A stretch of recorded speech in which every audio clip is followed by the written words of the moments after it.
How a gratitude journal works as an antidepressant. Well, let's start out with the gratitude journal itself. What does a gratitude journal do?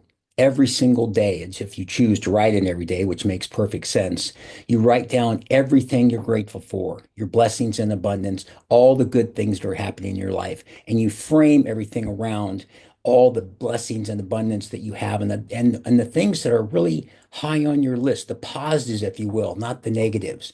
And I think as an example, here's my gratitude journal, that gratitude guy's daily gratitude journal. So it starts out, there's actually a template that you have that you kind of fill out, if you will. Gratitude today, it says up here, and then it says the day, the date, and your daily number, which I'll get to in just a second. Then there's two lines for the current events and special occasions that you have, so you don't have to have a separate diary for things that are going on in your life. I am grateful for. It prompts you for 4, 5, 6 lines of things you're grateful for. And then two lines down here for the highlight of your day. What are the things that have happened to you that are really good that you want to focus on? I typically write in the morning, so that means I look at what happened to me yesterday. Then there's a little quote at the bottom, kind of a gratitude quote, a different one for every day.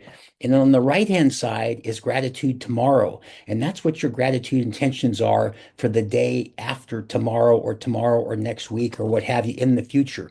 You write as if you're already having it happen. I am grateful for the fantastic trip that we took to Hawaii, and so on and so forth. It programs your brain. It's in your prefrontal cortex, is your subconscious mind, and it cannot distinguish between what it thinks has happened and what has actually happened. So you're kind of programming it.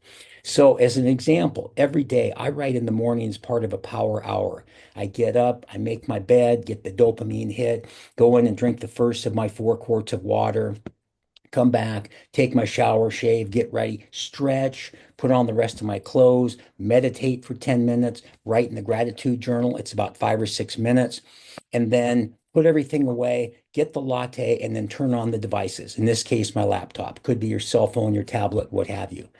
So, how does the antidepressant part figure into it?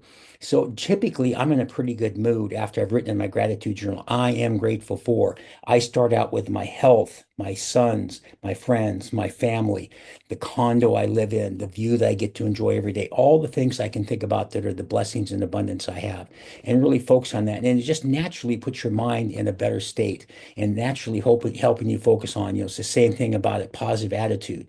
Two people enter a hospital with the same disease. The positive attitude lives, the negative attitude dies. So, where does the antidepressant part come in?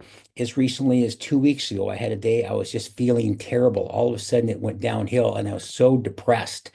And I was just like, what in the world is right? Well, one of the first things I did is I grabbed the gratitude journal and I reread what I wrote that morning. And it kind of boosted me back up and got me thinking that I'd been going down the wrong path.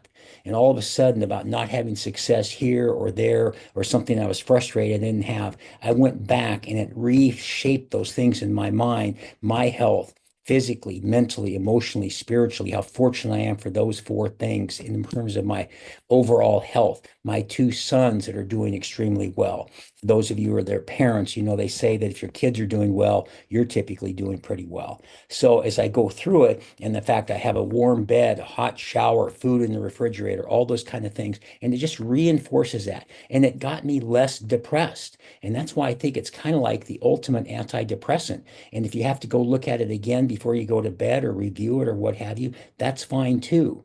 But what happens is we go down this path and then we get into a rabbit hole and we start going down the negative path and woe is me. This isn't working. That's not working. I'm not successful enough. I don't have enough money. I don't have enough of this or that or whatever.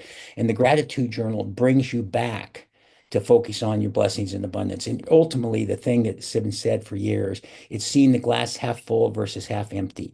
If you see it half full, everything in your life works better. It's just like self-esteem.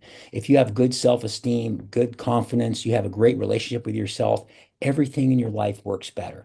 And the gratitude journal will help you to reframe and get it back on track when it gets off track or gets derailed and get you back thinking about all those blessings and abundance. It works every single time. And frankly, and the one or two times it doesn't, you got one goal. Get to tomorrow. It'll probably be better. So sometimes when you've tried everything, it just, you know what, it's just not going to be the best day, then get to tomorrow. But I'd say 9 out of 10 times it's worked for me to get me back on track. We all suffer. Life is a huge roller coaster ride, up and down, twists and turns and so forth.